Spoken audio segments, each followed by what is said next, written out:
those good old-fashioned values on which we used to rely. Lucky there's a family guy. Lucky there's a man who positively can do all the things that make us laugh and cry. It's a family guy.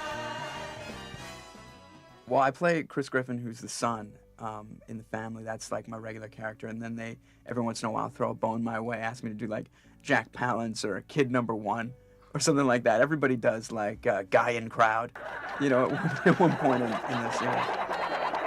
And there's a mom who I play. Her name is Lois. Lois Griffin. She's the backbone in a lot of ways. She's a strong woman, and she plays a straight man a lot of times to a lot of what's going on. But we've done a couple episodes where she definitely shines.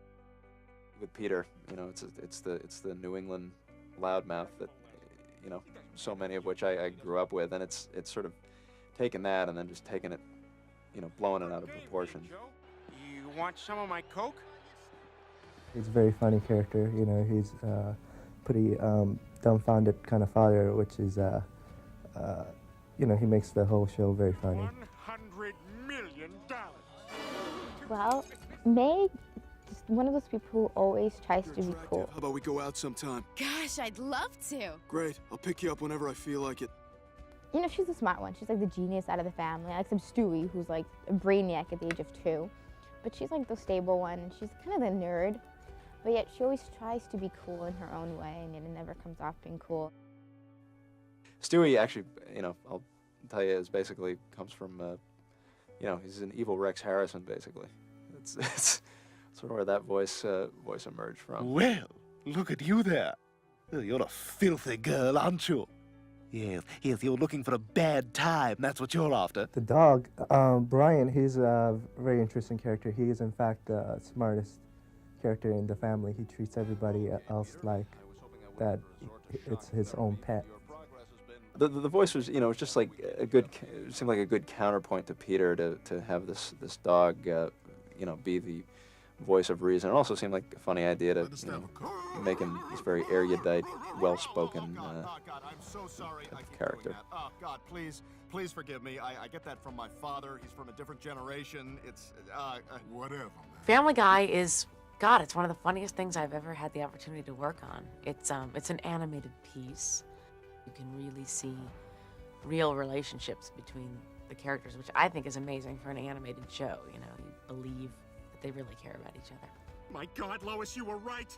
Why the hell didn't I see it? It's a lot of fun doing animation, especially with a group like this. Like when I met McFarlane, I was so excited because he's so good at this, you know? Like usually you meet a writer and they're not a good actor, or they're a good actor's not a good writer, whatever. He's really, really talented. Don't let him watch this, cause, you know, but I love working with him because we just get into that place where we're really silly and making each other laugh and stuff, and it's a lot of fun. It's illustrated in just a very outlandish way, and you can watch and you know, relate to the characters, but at the same time have no idea where you're going to go next or what you're going to see next.